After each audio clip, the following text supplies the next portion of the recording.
Hotel-hotel megah berjejer di sepanjang pantai selatan Yogyakarta, usianya sudah tua, menyimpan banyak cerita dan rahasia. Setiap sudutnya seakan berbisik, menceritakan kisah-kisah masa lalu yang penuh misteri dan keangkeran. Penduduk setempat membicarakannya dengan suara pelan. Angker, kata mereka, penuh dengan arwah penasaran. Mereka percaya bahwa setiap malam suara-suara aneh terdengar dari dalam hotel-hotel itu, seolah-olah ada yang ingin berkomunikasi dari dunia lain. Turis datang mencari sensasi, mencari jawaban, atau mungkin hanya mencari cerita seru untuk diceritakan. Mereka berkeliling, berharap bisa merasakan sendiri kehadiran makhluk-makhluk tak kasat mata yang sering diceritakan oleh penduduk lokal. Udara di sini terasa berbeda. Berat, syarat dengan hal-hal tak terlihat.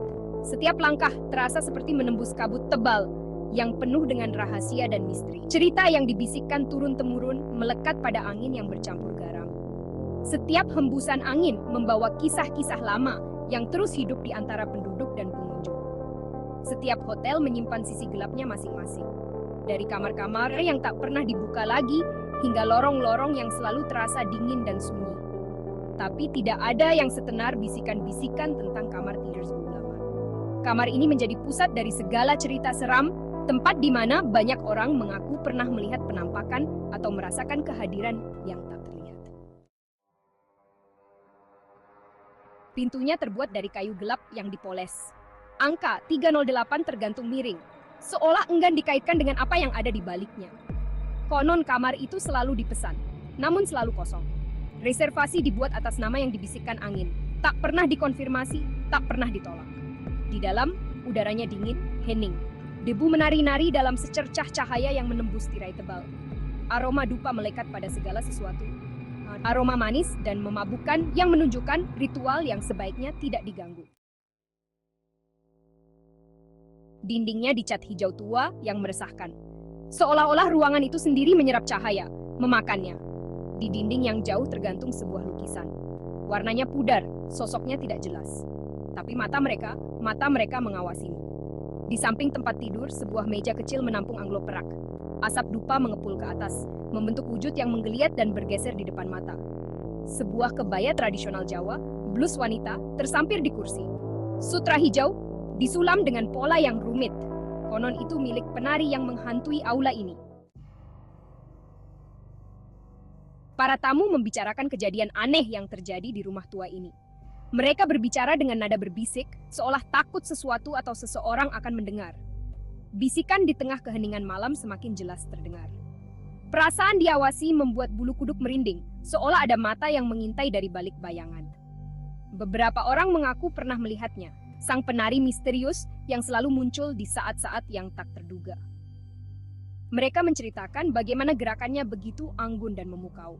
Kilasan sekilas, sutra zamrud yang berkilauan di bawah cahaya remang-remang, aroma melati dan dupa yang memenuhi udara. Lalu semuanya hilang begitu saja, meninggalkan rasa penasaran. Di meja samping tempat tidur, di antara abu dupa yang terbakar, terdapat hiasan rambut perak yang indah. Hiasan itu tampak seperti peninggalan dari masa lalu yang penuh misteri. Seekor burung yang terbang dengan indah, sayapnya berujung lonceng-lonceng kecil yang berdenting lembut. Burung itu seolah membawa pesan dari dunia lain. Udara semakin dingin, bayangan di dalam ruangan tampak semakin dalam dan menakutkan. Suasana menjadi semakin mencekam. Seolah ada sesuatu yang tak terlihat sedang mendekat. Lonceng-lonceng itu berdentang pelan, meskipun tidak ada angin yang berhembus di dalam ruangan yang tertutup rapat. Suara itu menambah kesan mistis yang menyelimuti tempat ini.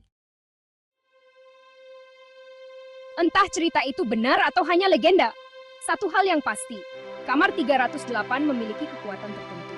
Suasana yang membuatmu merinding. Itu adalah tempat di mana batas antara dunia tampak tipis, di mana gema masa lalu tetap hidup, menunggu untuk didengar. Pintu tertutup di belakangmu dengan bunyi klik-klik.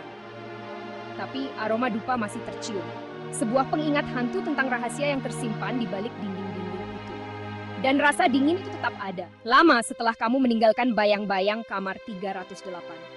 Setiap sudut dan celah di hotel ini menyimpan cerita yang tak terucap-ucap. Kenangan yang terperangkap dalam waktu. Sosok misterius sering terlihat di kejauhan. Dan angin berbisik melalui jendela yang pecah, membawa cerita dari masa lalu. Bayangan menari di dinding, menciptakan refleksi yang menakutkan di cermin tua. Nafas dingin terasa di udara, dan embun beku mulai terbentuk di jendela. Langkah kaki yang samar terdengar di lorong-lorong kosong, menambah keheningan yang menakutkan. Suasana yang menakutkan ini tetap ada, bahkan setelah kamu pergi, meninggalkan jejak yang tak terlupakan.